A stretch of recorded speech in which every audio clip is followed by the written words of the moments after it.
Habim TV, mencerdaskan umat.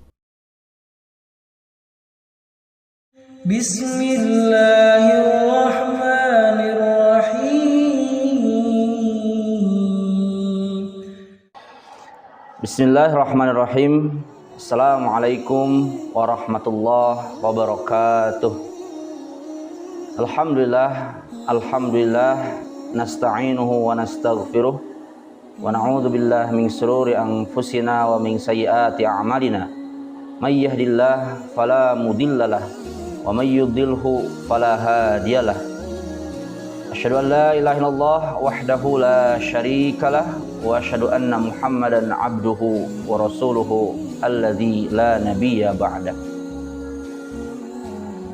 Pemirsa Habim TV rahimani wa rahimakumullah. Setiap manusia dalam hidupnya pasti menghadapi banyak permasalahan. Baik permasalahan dalam hal ekonomi, permasalahan rumah tangga, permasalahan dengan teman, dan banyak permasalahan lainnya yang tampak begitu besar dan tak kunjung selesai. Setiap kali selesai satu permasalahan, datanglah permasalahan yang lainnya. Tak jarang permasalahan yang dihadapi oleh seseorang membuat dirinya putus asa dan hilang harapan. Bahkan tak jarang membuat hidupnya terasa sempit dan senantiasa dihantui rasa ketakutan dan kegelisahan. Jika kondisinya sudah seperti itu, miskin ataupun kaya tidak ada bedanya. Harta yang ia miliki, rumah mewah yang ia tempati, gaji besar pun tidak akan dapat mendatangkan ketenangan dalam hidupnya. Jika kita termasuk seorang yang berada dalam kondisi seperti itu, mari kita melirik salah satu firman Allah Subhanahu wa taala yang tertera dalam Quran surat Thaha ayat yang ke-124. A'udzu billahi minasyaitonir rajim. Bismillahirrahmanirrahim. Wa man a'rada an dzikri fa inna lahu ma'isyatan dhanka wa nahsyuruhu yaumal qiyamati a'ma. Dan barang siapa berpaling dari peringatanku, dari mengingatku, maka sesungguhnya baginya kehidupan yang sempit, dan kami akan menghimpunnya pada hari kiamat dalam keadaan buta.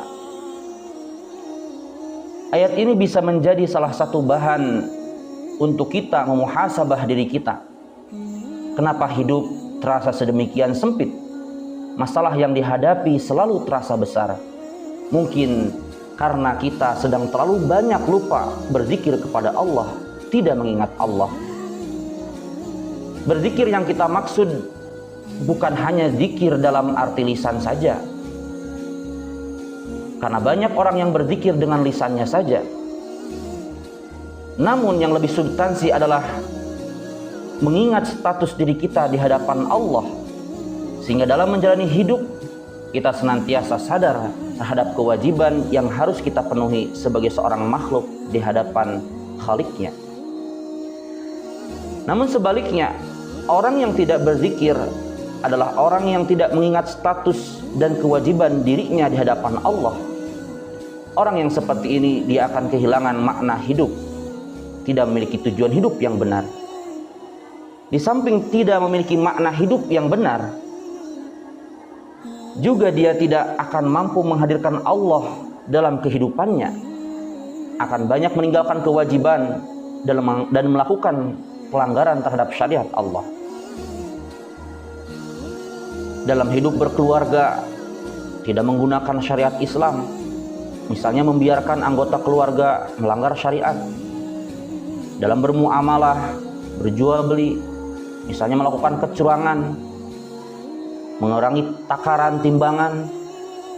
Begitu juga dalam hidup berumah tangga tidak menggunakan syariat Islam, misalnya berakhlak buruk terhadap tetangga. Yang artinya banyak berpaling dari syariat Allah dalam seluruh aspek kehidupan kita. Inilah yang menjadi penyebab munculnya banyak masalah dalam hidup. Dan masalah yang muncul karena pelanggaran terhadap syariat Allah akan menyebabkan tumbuhnya rasa putus asa dari rahmat Allah. Dia akan malu untuk mengadu dan meminta pertolongan kepada Allah. Sehingga di satu sisi dia banyak menghadapi masalah, dan di sisi lain dia jauh dari Allah, zat yang memegang kunci dari seluruh permasalahan. Jika sudah seperti itu, hidup akan selalu terasa sempit dan menghimpit, membuat kita merasa buntu dan membisu. Apakah akan terus mengikuti hawa nafsu, sumber masalah dalam hidup, atau akan kembali kepada Allah, namun juga merasa diri sudah tak layak dan tak mampu. Sehingga Allah Subhanahu wa ta'ala berfirman, Ya ayyuhan nasu antumul fuqara'u ilallah wallahu huwal ghaniyul hamid.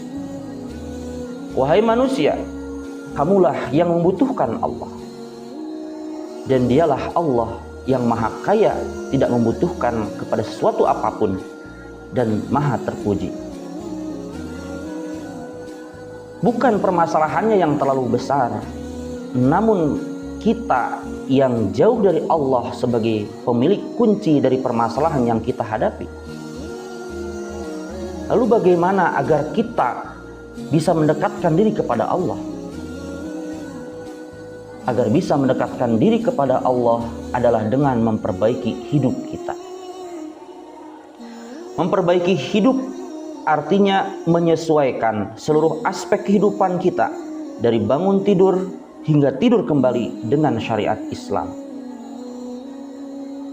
Selanjutnya, terkadang kita bingung dari mana perbaikan itu harus dimulai. Ada sebuah hadis yang bisa menjadi salah satu jawaban dari pertanyaan tersebut, di mana Rasulullah SAW bersabda, Inna awwala ma yuhasabu bihil abdu yaumal qiyamati min amalihi salatuhu. Fa in saluhat faqad aflaha wa anjaha. Wa in fasadat faqad khaba wa khasira. Sesungguhnya amalan seorang hamba yang akan pertama kali dihisab pada hari kiamat adalah salatnya. Apabila salatnya baik, maka dia menang dan beruntung. Namun apabila salatnya rusak, dia adalah orang yang celaka dan merugi. Hadis ini memberikan arahan kepada kita dari mana kita harus memulai untuk memperbaiki hidup kita, yaitu berawal dari memperbaiki salat kita. Selain harus meningkatkan pengetahuan kita tentang kaifiat salat, kita juga harus meningkatkan kekhusyuan dalam salat, sehingga salat kita bisa membekas dalam kehidupan kita. Setidaknya kita harus khusyuk dalam 3 waktu, yaitu khusyuk qabla shalah, khusyuk fis shalah, dan khusyuk ba'da shalah. Khusyuk qabla shalah artinya khusyuk sebelum sholat.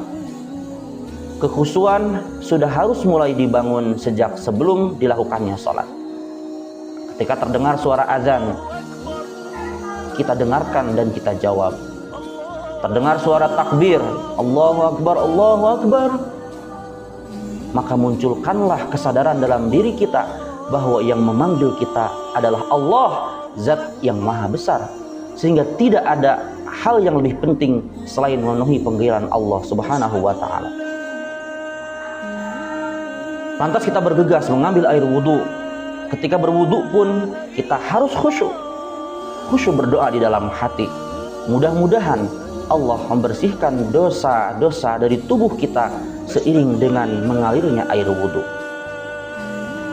Dengan terbangunnya kekhusyuan sebelum sholat, jiwa kita menjadi lebih siap untuk khusyuk fis shalah, yaitu khusyuk dalam sholat. Khusyuk dalam sholat, paling tidak kita memahami dan menghayati apa yang sedang kita baca dalam sholat kita. Kita sadar apa yang sedang dibaca oleh lisan kita. Maka sangat penting bagi kita untuk mempelajari makna dari bacaan yang kita baca di dalam sholat. Lalu yang terakhir yaitu khusyuk ba'da sholat atau khusyuk setelah sholat. Khusyuk setelah sholat artinya kita menjalankan nilai-nilai yang terkandung di dalam apa yang kita baca ketika kita sholat.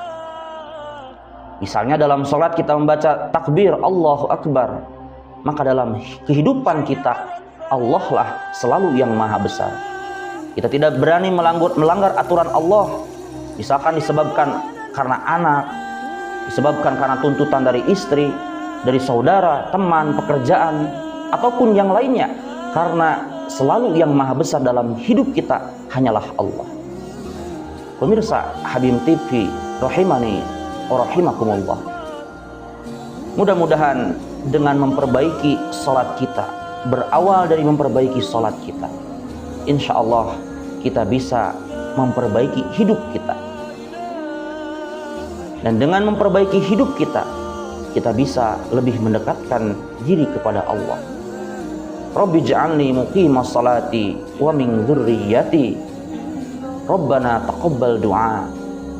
Ya Rabb, wahai Rabbku, jadikanlah aku dan keturunanku menjadi orang-orang yang senantiasa mendirikan salat. Wahai Rabb kami, kabulkanlah doa kami. Wabillahi taufiq wal hidayah. Assalamualaikum warahmatullahi wabarakatuh.